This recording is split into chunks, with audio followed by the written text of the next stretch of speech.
வணக்கம் மக்களே, நான் தான் உங்கள் டாக்டர் டி. இன்றைக்கி ஸ்போர்ட்ஸ் டே நாள் 5 தான். இன்றைக்கி வந்துட்டு 2 ஸ்போர்ட் நடந்தது. ஒன்று வந்து கோகோ, இன்னொன்று வந்து வாலிபால். இது கோகோ டீமில் லேண்ட ஃபைனல் டீம்ஸு. இது நம்ம வாலிபாலில் யாரெல்லாம் லேண்டாங்கன்னு பார்த்தீங்கன்னாக்கா பிசிஏ டீமும் சிஎஸ் டீமும் தான். நிஜமாலுமே சொல்கிறேன், மிகைப்படுத்தி எதுவுமே சொல்லலை. 2 டீமுமே வந்து சூப்பராக விளையாண்டாங்க.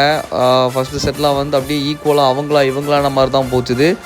ஆனால் லாஸ்ட் செட்டில் என்ன ஆகி போச்சுனாக்கா, நம்ம ஆதித்யன் தம்பி ஒவ்வொரு பாலையும் பார்த்தீங்கன்னாக்கா நடு கிரவுண்ட்லேயே குத்துனான். ஆக்சுவலாக கரெக்டாக அவன் கட் அடித்து இறக்குற எந்த ஒரு பாலையுமே என்னால் கரெக்டாக வீடியோ எடுக்க முடியல. ஏன்னா மேட்ச் அப்படி பொழுது அப்படி பார்த்துட்டு இருந்ததுனால வந்து என்ன ஆகி போச்சுனாக்கா அதை வந்து வீடியோ எடுக்க முடியல. சூப்பராக ஒரு லீடு வச்சு பிசிஏ வந்து என்ன பண்ணிட்டாங்க அப்படின்னாக்கா, வாலிபாலில் ஃபஸ்ட் ப்ளேஸ் வந்துட்டாங்க. ரொம்பவே சூப்பராக ஜாலியாக அதாவது என்ஜாய் பண்ணோம். நம்ம பசங்களுமே வந்து அந்த மேட்ச்சை நீங்கள் எப்படி பார்த்து என்ஜாய் பண்ணிங்களோ அப்படியே நீங்கள் சொல்லி வந்து போடுங்கன்னு சொன்னாங்க. 2-3 நேரம் நம்ம சாகித்துக்கு மூஞ்சிலாம் தப்பாக தான் செஞ்சுது. ஸோ வேறு லெவலில் தம்பிமாரெலாம் லேண்டாங்க. நாளைக்கு இன்னொரு சந்திக்கலாம். பபாய்.